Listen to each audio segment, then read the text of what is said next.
So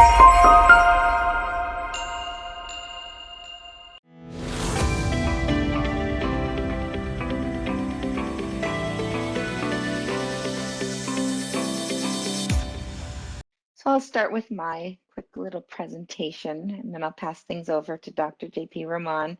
So miigwech and merci beaucoup. Thank you all for joining us today for our lunchtime health sciences webinar entitled Rehabilitation Following Common Surgeries in the Shoulder, delivered by Dr. JP Raman. I'm Jennifer DeBaker, and I'm the Health Science Programs and Partnership Coordinator here at Nawsum University. Before we get started, I will do some quick welcomes and introductions. So a reminder about your microphones being off for the duration of the webinar. The webinar is being recorded today and will be posted to our YouTube channel at a later date. If you have any questions throughout the presentation, please feel free to put them in the chat, and we will have a question and answer period at the end of today's webinar. All of our previous webinars are now on our YouTube channel, and you can find those links to the recordings on our RS and NODIP websites under the resource section. You can find the webinars also through the Nawsum U TV channel on YouTube.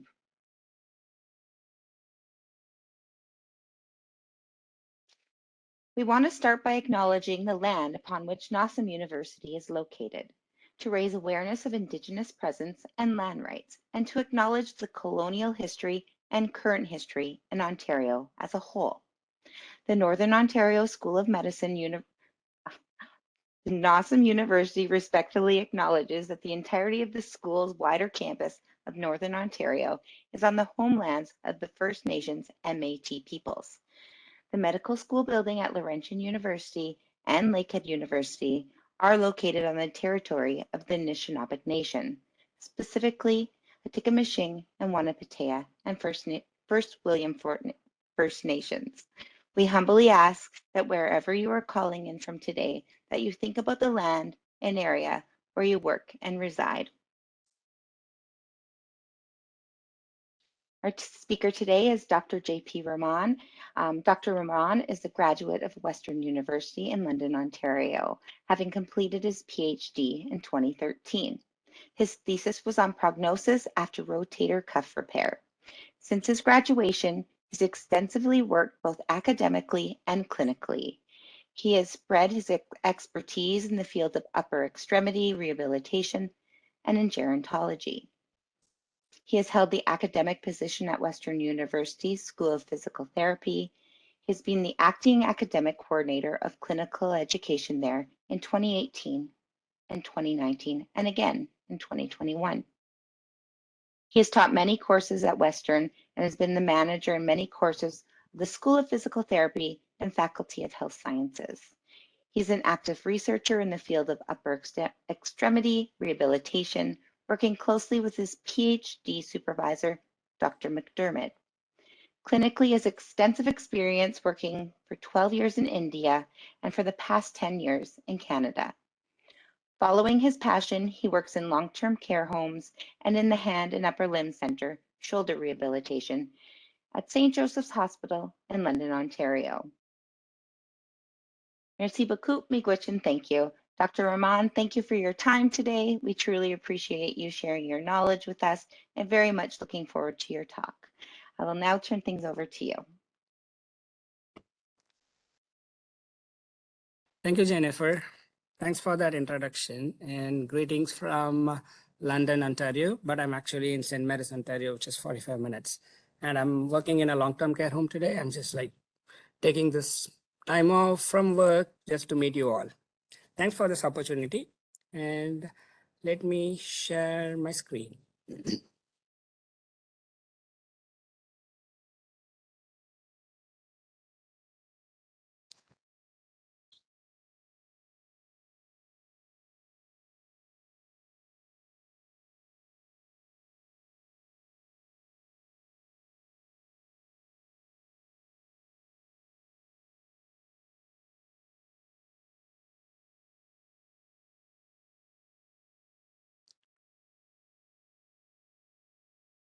All right, is my screen? Yep, you just need to go to slide 1 and do procedure view. Yep, yep.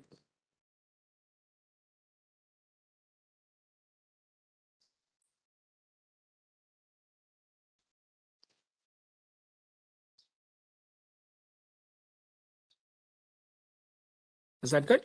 It's perfect. Thank you, JP. Thank you. A little bit of introduction again. Like Jen gave a detailed introduction of myself. Um, just for greeting's sake, like I'm JP. I'm a clinical physiotherapist and researcher at the Hand and Upper Limb Clinic in St. Joseph's Hospital in London. And I did my PhD between 2009 and 2013, and my specialization was in shoulder. And since my graduation, I've been working clinically, academically, and in research for the past 10 years. So when I was asked to give a presentation to fellow clinicians in Northern Ontario, um, I thought like I will choose a condition which is of interest, which is useful. I don't want to take a topic which is like very rare and which we seldom use in our clinical practice. So I chose rehabilitation following common surgeries in shoulder. Shoulder conditions are very common, and um, either we do a clinical work or in academics, like we are dealing with shoulder every single day. So I thought like I will give some of my insights and share my experiences working with shoulder surgery patients. And I was thinking of talking about shoulder arthroplasty, reverse shoulder arthroplasty, and rotator cuff repair. Obviously, rotator cuff repair is my thesis topic, but just considering time, I thought I will stick to total shoulder arthroplasty and reverse shoulder arthroplasty. And I will talk more about rehabilitation in these two surgeries. So to start with, I will start with shoulder anatomy, then shoulder conditions and common surgeries. And these three, I'm just going to make it a little faster so that I can spend more time on rehabilitation for shoulder in after arthroplasties. So I'm aiming to finish my presentation by 12:45 so that we'll have like 15 minutes of um, question answer sessions. But if there is like any pressing question, and you can please raise your hand or put it in the chat, and I'll try to answer it right then and there. So shoulder anatomy, as we all know, shoulder is one of the most mobile joints in our body. And when we say shoulder complex, it includes 4 joints: the glenohumeral joint, which we usually refer to as shoulder joint, the glenohumeral joint. But there are 3 other joints which also make this shoulder complex. They are the acromioclavicular joint, sternoclavicular, and the scapulothoracic joint. Scapulothoracic joint is not a anatomical joint. Functionally, it's considered a joint. And shoulder joint, which is the glenohumeral, is a ball and socket joint. So another example of ball and socket joint in our body is our hip, wherein, as the name indicates, a ball, the joint surface involves a ball fitting into a socket. And I will describe a little bit about the difference between hip and shoulder as we go on. So in the shoulder, the ball part is made up of the head of the humerus, which is a long bone in the arm, and it is sitting on the glenoid fossa. Glenoid fossa is a socket in the scapula, which we commonly refer to as shoulder blade. So when we see like the ball and socket, when I said it's similar to the hip joint, the major difference between the hip joint and the shoulder joint is the hip has a well-defined socket, and the ball of the head of the femur sits in the socket very well. And that's why the hip joint is more stable than the shoulder joint. Whereas in the shoulder, the head of the humerus, which is the ball part, is bigger than the glenoid fossa of the scapula. So the ball is just sitting on the shoulder. So the stability of the shoulder joint is very compromised when compared to the hip. So in order to, so this two joint surfaces, the head of the humerus and the glenoid fossa, they are covered with hyaline cartilage, which provides the lubrication and helps in the shoulder joint movement.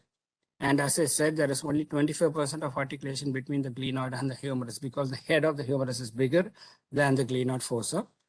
And, and this is why the glenoid fossa is surrounded by a labrum, which is a soft tissue, the ring of connective tissue that increases the joint articulation surface by more than 50%. So when the head of the humerus sits in the glenoid fossa, it's sitting not just on the fossa, but on this ring of connective tissue also. This shoulder joint, the glenohumeral joint, is surrounded by a joint capsule that extends from the anatomical neck of the humerus, which is around this area. And then it borders the glenoid fossa also. The capsule is more like a covering to the joint. The synovial membrane is a membrane that lines the capsule on the inner side, and this produces what we call the synovial fluid. So the synovial fluid is a lubricant that's present in between in the joint surface that helps in smooth movement, and it also has various other functions. There are many bursae around the shoulder joint. The most important one is the subacromial bursa. Bursa is like a small pouch that's filled with fluid. And this is important in facilitating motion. And the reason that I have included this is very important. I'll mention this when we come to reverse shoulder arthroplasty. So this bursa cushions the glenohumeral joint and helps in facilitating motion. So when I said the shoulder joint is not as stable as the hip joint, so what do we do? What has nature provided us to increase the stability of the shoulder joint? There's what we call the rotator cuff. We all have heard about this term rotator cuff.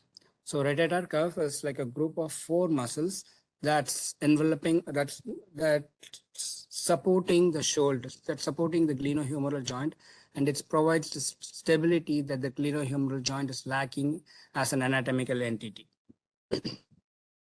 And it stabilizes the head of humerus in the glenoid fossa so that we are able to move the shoulder into full range that we move. Otherwise, if it's not for this rotator cuff, the shoulder joint would literally fall out of the socket. So the head of the humerus will fall out of the socket, but the rotator cuff is holding it in place.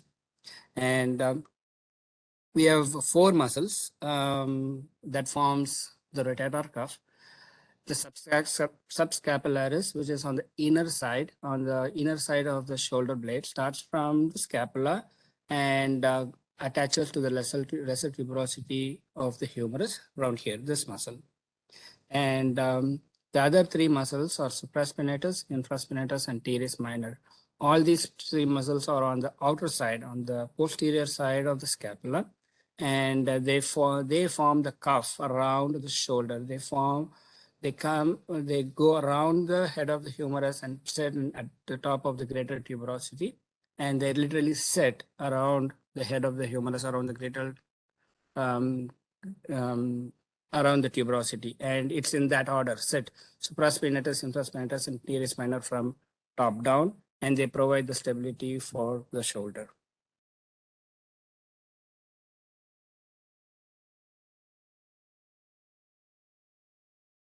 So what does this rotator cuff literally do? This gives the force coupling at the glenohumeral joint. By force coupling, it's literally like there are some joint reactive forces that happens in each joint. When there are two surfaces and when the muscles work on it, there are forces going in all directions to provide stability and to provide mobility in the joint. And this rotator cuff will make sure that there are appropriate joint reactive forces that happen in the shoulder joint. And what do the other four muscles do?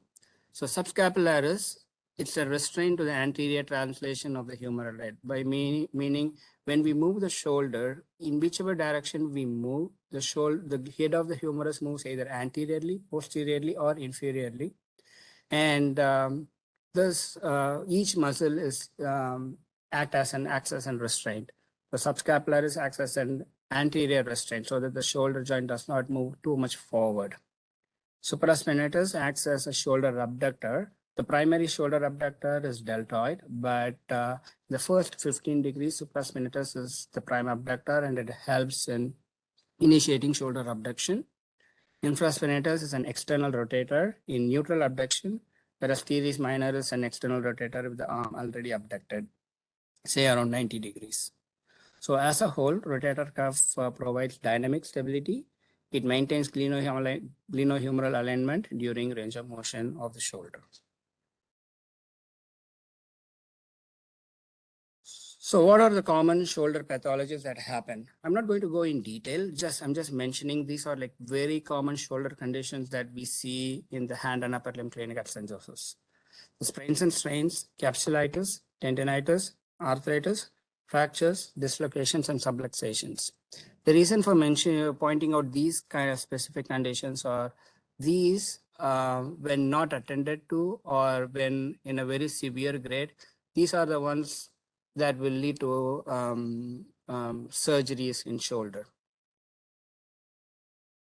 So what are the common surgeries in shoulder? As I already mentioned, there are many, but the three common are total shoulder arthroplasty, reverse shoulder arthroplasty, and rotator cuff repair. And for time's sake, I'm leaving out rotator cuff repair out for today's presentation. If I get another chance, I can talk on rotator cuff repair, which is my specialty in detail sometime in future. So what do we mean by arthroplasty? Arthroplasty is replacing a joint. Arthro is joint, plasty is replacing. And in a total shoulder arthroplasty, we change the joint surfaces totally. If one of the joint surfaces is replaced, it's called hemiarthroplasty. So in shoulder, we have two types, regular or anatomical, which is also called a traditional shoulder arthroplasty or just total shoulder arthroplasty, wherein the head of the humerus is replaced with a ball and the glenoid fossa is replaced with a socket. Whereas in the reverse shoulder arthroplasty, it's the other way around, where the head of the humerus ball is replaced with a socket, and the glenoid fossa of the scapula is replaced with a ball, with an artificial ball. So this is an X-ray of a normal shoulder joint. So as you see, the head of humerus sits in the glenoid fossa, and as you can appreciate, because the soft tissue is not seen in an X-ray, we can see how much limited articulation happens between the humerus and the glenoid fossa, which means the rotator cuff and all the other soft tissues are very important in holding this humerus in position in glenoid fossa. And as we see, this is like the acromion and the clavicle. This forms the AC joint. And one thing that's very important to notice is this X-rays will give us indication of what's really happening in the shoulder. Like when we look into the X-rays, we make sure that the joint surfaces are normal. The head of the humerus is sitting where it's supposed to be. We see if there is an translation, superior or inferior translation of the humerus, and which could be due to many reasons. And this will help the surgeons to decide on whether this patient will have a surgery or they're going to go on conservative management. So talking about total shoulder arthroplasty, which means the ball is replaced with a ball, socket is replaced with a socket. The indications are primary osteoarthritis. And the most important one here is the intact rotator cuff, which means like if there is arthritis in the shoulder and it is just confined to the joint surfaces and the soft tissues are not that affected, then it's an indication for a regular traditional total shoulder arthroplasty. And another indication is osteonecrosis, which is also called avascular necrosis of the humeral head and neck, rheumatoid arthritis, and post-traumatic arthritis after trauma or after fracture, when the fracture has healed. And arthritis of dislocation means when there are multiple dislocations, when there are subluxations that's happening so frequently, and when all the conservative managements for dislocation have failed, then total shoulder arthroplasty is indicated. A complication that might arise due to total shoulder arthroplasty is rotator cuff repair. I'll explain a little bit more in the following slides why rotator cuff tear might happen in a total in TSA. And there might be glenohumeral instability. Even though a ball is replaced with a ball, socket with a socket, if during rehabilitation, if there is forceful stretching applied, forceful passive range of motion applied, or if the protocol is not followed well, the glenohumeral instability is a common complication.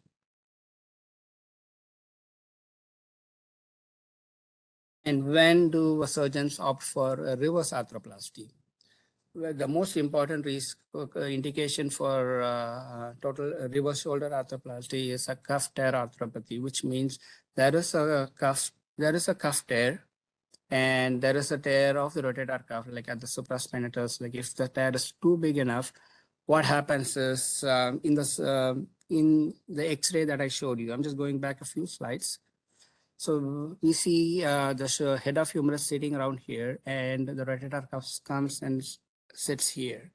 So in case of a rotator cuff tear, the translation of the humerus is unchecked. So the humerus, head of the humerus, instead of sitting here, it might move up a little bit and might impinge on, it might sit here, it might impinge on the AC joint, and that becomes an indication for a reverse shoulder, because the cuff is already torn and it's not going to give the stability for the surgery. Other indications are complex proximal humerus fractures. And if it's not a simple fracture, if it is comminuted, and if it has to be replaced, surgeons opt for a reverse shoulder arthroplasty. And a failed shoulder prosthesis, like for example, if a patient had a total shoulder done in the past, and if for some reasons, if there were complications to the surgery, and this patient did not recover or progress as expected, they'll go for a revision surgery, and usually a revision surgery is like a total shoulder is converted to a reverse shoulder. And complications, dislocation, obviously, because the ball is replaced with a socket. So the anatomical structure is reversed, and it might result in dislocations, particularly during combined movements, which we'll be talking soon. So today, what I'm going to do is I'm going to give just like a gist of what we do in the hand and upper limb clinic when we have treat patients following following the arthroplasties. Again, the rehabilitation protocol, there is a general protocol, but it also depends on specific surgeons. Each surgeon will have their own protocol. There might be a few changes here and there. So I'm just going to give the general protocol. Again, it depends on the surgeon and the patient. So general precautions and principles following arthroplasties. In total shoulder arthroplasty and in reverse, there will be no strengthening for 12 weeks from the date of surgery. And this is to protect the surgical site and the soft tissues that are recovering from the induced trauma. And the most important precaution in total shoulder arthroplasty is to protect subscapularis repair. So during the process of total shoulder arthroplasty, the subscapularis tendon is incised. So it is inside, like the deltoid and the pectorals are not cut, but they are just like moved away, but the subscapularis tendon is cut. and so that the surgeons have good access to the joint itself. And after the arthroplasty is done, after the replacement is done, the subscapularis is sewed back. There will be sutures in the subscapularis tendon, and the subscapularis is so fragile at this point, and it is common for re-injuries. So that's why in terms of rehabilitation, uh, um, range of motion exercises are like pretty done very slowly in order to protect the subscapularis tendon. And another principle is we'll have to maximize passive forward elevation. So in total shoulder arthroplasty, since the anatomical structure is maintained, there is chances of getting near normal forward elevation. And oh, sorry, I repeated the protect subscapular. It's the same thing as the second one. And in a reverse total shoulder arthroplasty, again, no strengthening, just as in total shoulder. And also, the patient should avoid hand behind back. That's the combined movement of adduction, internal rotation, and extension, just like reaching to the small of the back. So those movements should be avoided as much as possible. Some surgeons are okay allowing it, but it will happen only at like almost at the end of the rehabilitation, which should be in phase 3, which we'll be talking about. So what are the factors that affect the rehabilitation following these two surgeries? Pre-op diagnosis. So again, we just saw the indications for the two surgeries. So I'll just give an example why pre-op diagnosis is important. Let's say a patient walks in with just arthritis in the shoulder. It's not rheumatoid arthritis, it's just arthritis, which means the disease process is itself contained within the joint and the soft tissues are not affected. So in this case, when the surgeons will opt for a total replacement, and in this case, the outcome expected is very good. Like the patients really recover really well. There will be no very minimal limitations, just because the soft tissues were spared because of the disease process, and it was only the joint that was affected.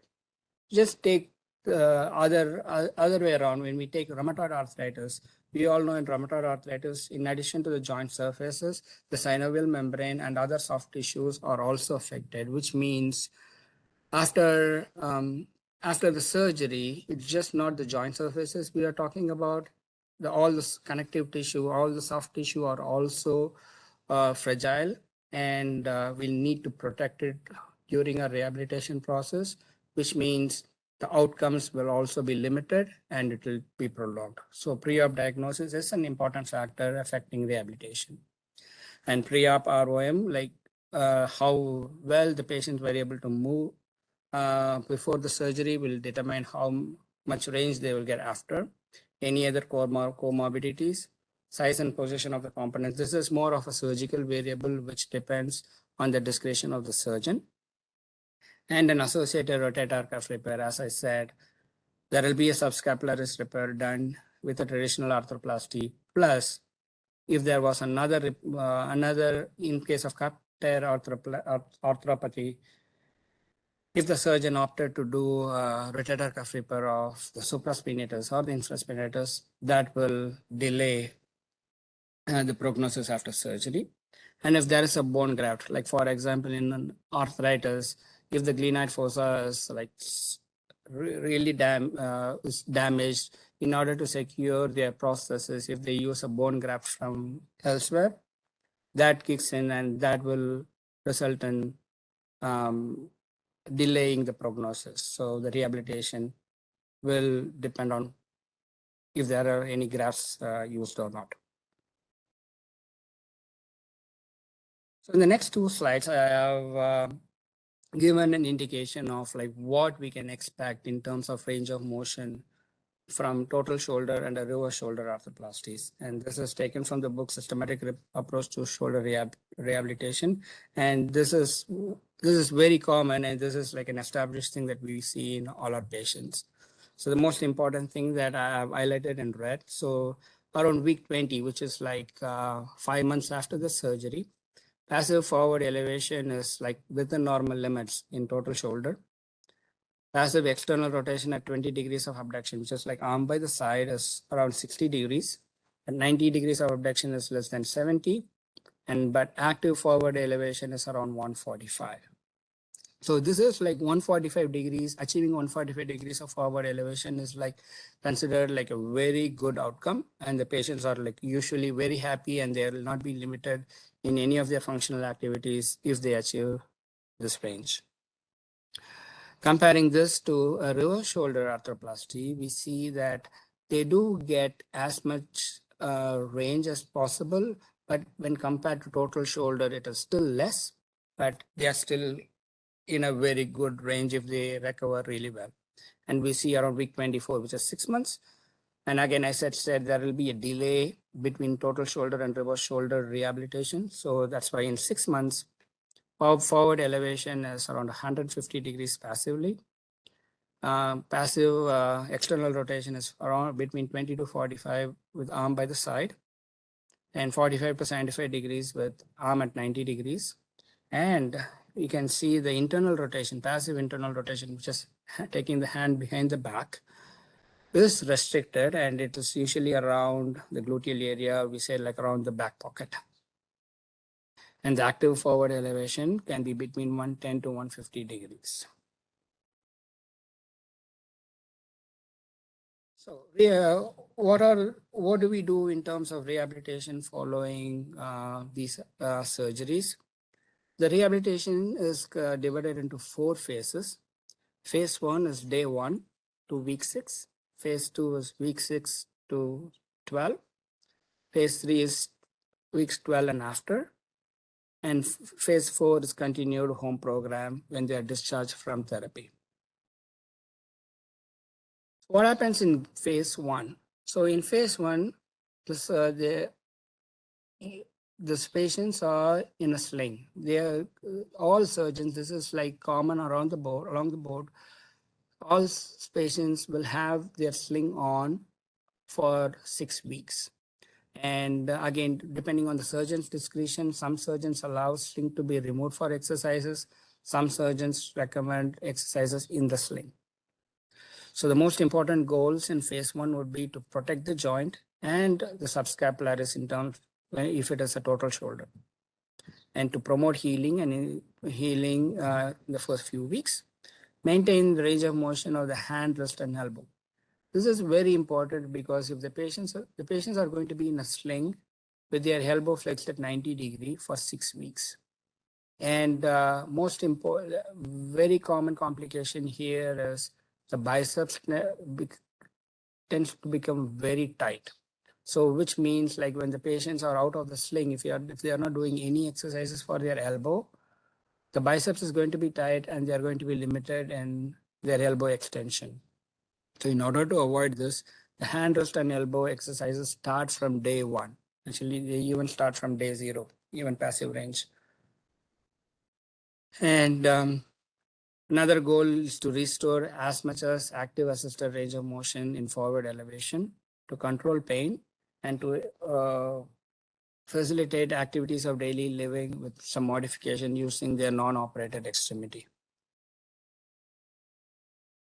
So what are the precautions in here? Sling. They have to use the sling all the time, except for they can be allowed to take the sling off only for exercises.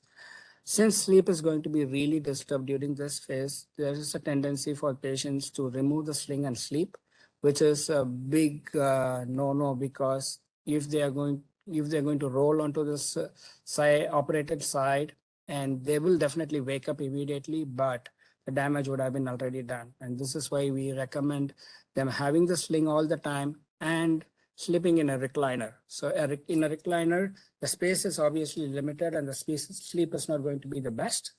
But at least like the joint is protected because they have no room to roll.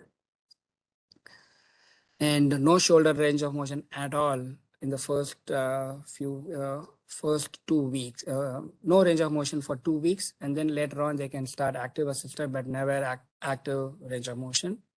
No lifting objects and avoiding internal rotation in TSA. This is to protect the subscapularis because it's an internal rotator, and avoid hand behind the back in reverse shoulder.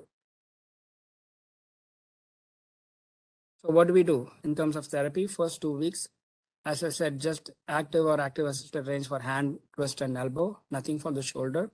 Regularizing to make sure that the pain is controlled along with pain medications, and sling 24/7. In week 2 to 6, we can start with more slight pendulum exercises. If it is a total shoulder and if the surgeons are very cautious, they might allow pendulum exercises in the sling. Again, if there aren't any other complications expected, if the surgery went on really well, they might be allowed to take the sling off and do the pendulum of the sling. An active assisted range of motion will start around the 4th week in reverse shoulder and around the 6th week in total shoulder. And passive external rotation can be started, but only in 20 degrees of abduction, which is by the side. Again, there will be, again, depending on the surgeon's discretion, the total range allowed for passive external rotation will be only up to neutral, 0 degrees. This is because with external rotation, the arm is going to go translate, the head of humerus is going to translate anteriorly, and hence, in order to protect the subscapularis, external rotation should not be done past neutral. Scapular elevation and retraction exercises are allowed, and submaximal pain-free deltoid isometrics can be started. Again, this is so much variable between surgeons, and usually we talk to the surgeons whenever we get the patients, and depending on the surgeon's discretion, the deltoid isometrics can be started. But no isometrics in shoulder extension. Again, the reason is in order to protect the subscapularis tendon due to the anterior translation of the humeral head. What do we need to? What should we avoid in phase 1? Any passive range or active range of glenohumeral joint. No forceful passive external rotation. Any exercises causing pain, and no weight bearing or strengthening. In general, in the hand and upper limb clinic, we say that the pain should never go past a 6 out of 10 on numerical rating scale, just to make sure that the pain is well controlled.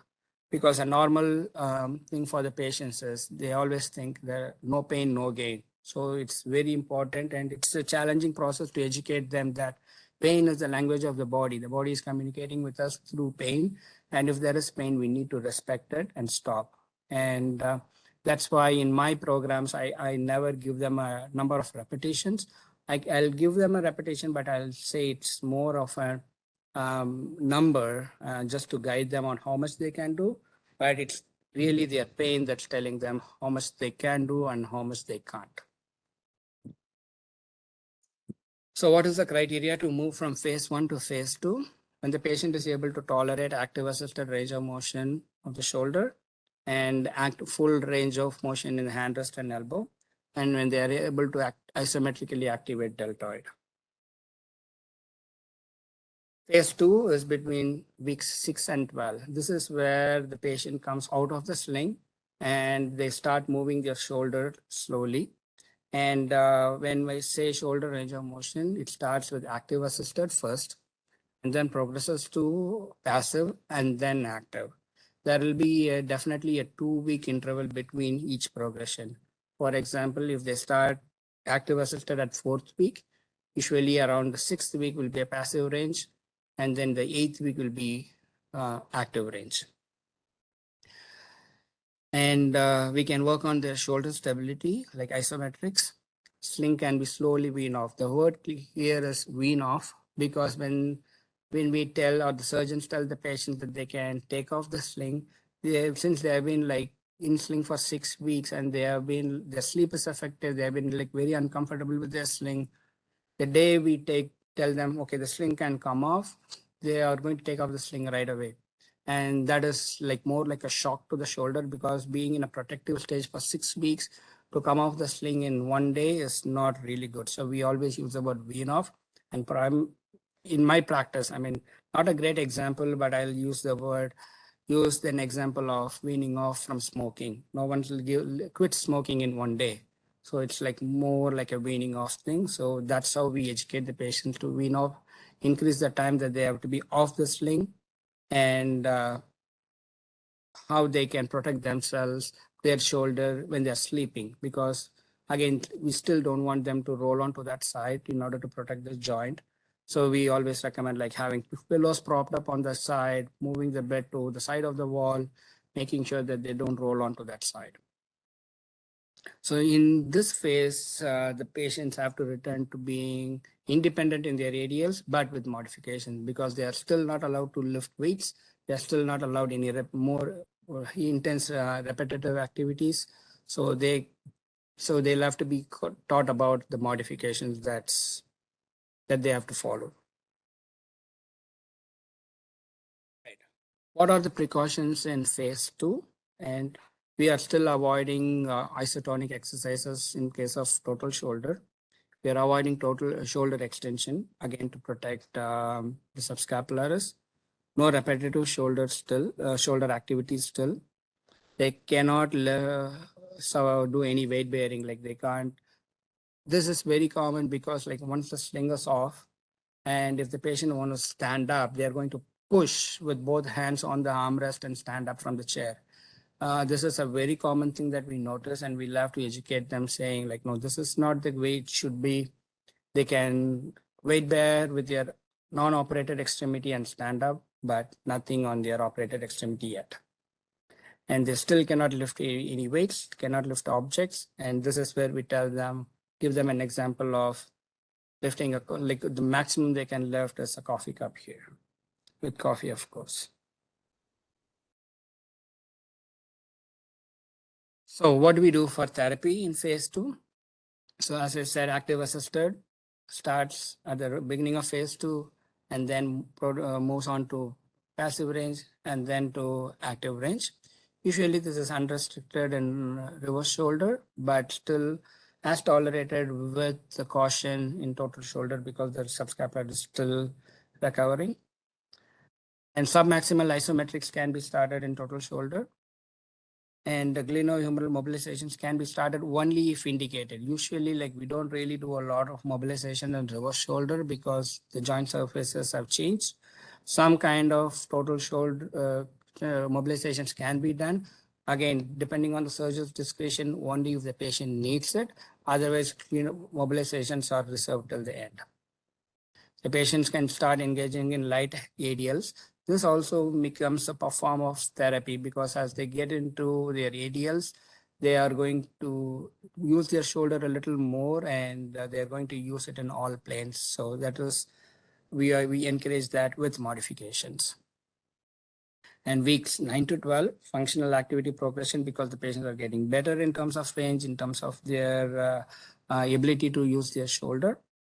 And again, like all the strengthening is reserved until 12 weeks. But again, if they are progressing well in the hand and upper limb clinic, some surgeons allow some strengthening to start only in reverse shoulder, not in total shoulder, to start at just before 12 weeks. Phase 3. So once phase 3 is completed, the patients have improved in range of motion very well. The pain is well controlled. They are comfortable sleeping without a sling. And another important thing that happens in phase 2 is driving. So usually legally the patients are allowed to start driving at 6 weeks, but we still delay it a little bit based on the patient's recovery. And we usually recommend this be done at the patient's own discretion, to start with, not to get into busy streets, not in busy time, just to like drive a little bit around their neighborhood, making it so that they are getting comfortable. They are able to hold the wheel with both hands. they're able to do the hand over hand comfortably. And initially they'll be instructed on avoiding sharp turns in parking lots, especially. And then slowly they can start driving more. So in phase 3, the goals will be to increase the functional use of the operative extremity and to enhance shoulder mechanics, strength, power, and endurance. So what are the precautions in phase 3? To avoid lifting, they can start strengthening, but they'll have to avoid lifting anything more than 6 pounds. No pushing, pulling still, and no sudden lifting. So what we do as therapy in phase 3, we can start strengthening exercises and progress it as able. We usually start with shoulder level or below shoulder level activities, start with the minimum weight as possible using like a very light colored paraband or like a half a pound weight, and then slowly increase it. We can advance the proprioception exercises, and usually what we recommend is a low weight and higher repetitions to start with. And again, monitoring pain levels is important. Still, patients have to be reminded that no pain, no gain still doesn't apply here. If there is pain, they need to stop. And functional retaining, depending on the patient's goals. So phase 4 is week 16 plus. Usually the patients are discharged from active physiotherapy and they're going to continue their therapy at home. So by this time, they are like not limited in functional activities. Their range of motion is like almost to available full range, meeting their goals, meeting the protocol. And we'll still have to limit lifting weights between 5 to 7 kilos. And they can do repetitive work, but it has to be very minimal. And they have to avoid high impact activities. So the criteria to discharge from the program is pain-free shoulder range, proper shoulder mechanics, maximized functional use, and return to all functional activities. By this time, they'll be like back to work also. And please note that all these above guidelines are of a part of a general protocol. The surgeon's discretion and the surgeon's advice will override any protocol, and it has to be followed based on the patient's goals and outcomes.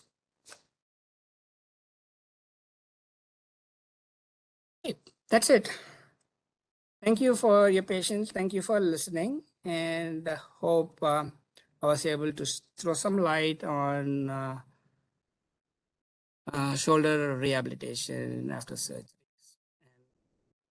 Open for questions. Thank you so much, JP. Does anyone have any questions? Feel free to take yourself off mute, put it in the chat. You can also turn your videos on if you're comfortable.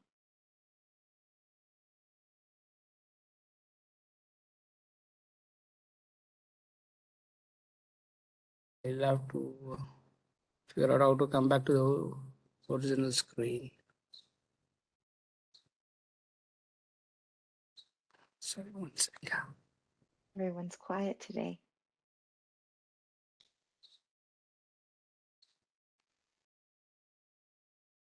Is it okay if I share your slides, JP, with?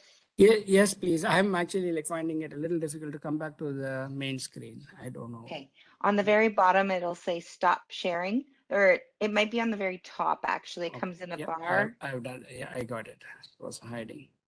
Perfect. Steve, I do have a copy of the slides, so I will email them to you. I can email them to all the participants from today's session. And if anyone have any questions on shoulder rehabilitation, Jen, please feel free to share my email and I'll be happy to answer any questions offline too. Perfect. And Matt did ask, at what stage does the RC repair reach max tensile strength? Okay, this is totally a different protocol, but usually what happens in the rotator cuff repair, it's any trauma, if either it's uncontrolled or controlled, it takes 12 weeks. So around in phase 2, like around like the between 8 to 12 week, The strengthening usually starts again around 12 weeks. The strengthening starts in rotator cuff repair, and it's around this stage that the patients improve really well with a rotator cuff repair. And again, it depends on what the pre-op diagnosis is, what are the associated morbidities. And when is the outer limit for rupture of repaired cuff?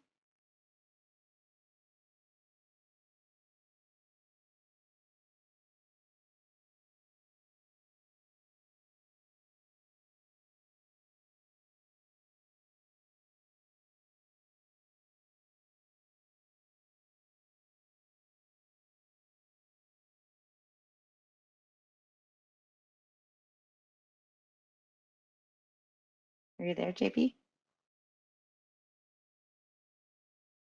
Are you talking about the range or in terms of time?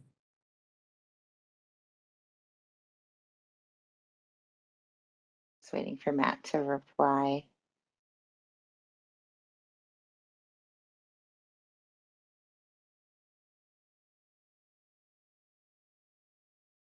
The most risk of re-tear. Oh, the most risk of re-tear is like in phase 1.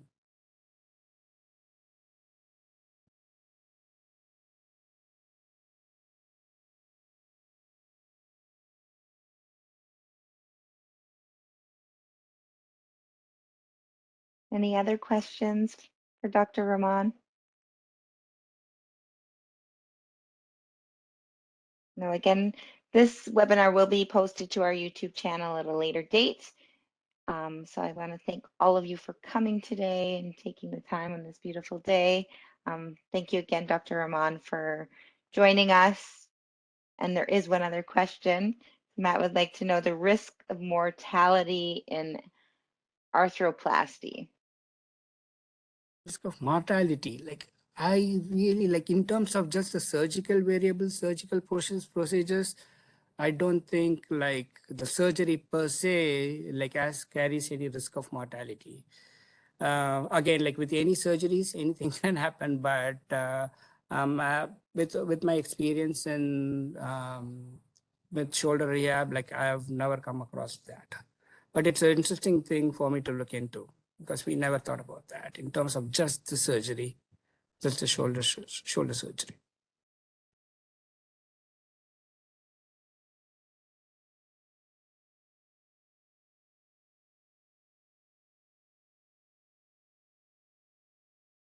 Perfect. Well, again, thank you so much for joining us today. And I hope everyone has a wonderful afternoon. And I will share those slides with everyone.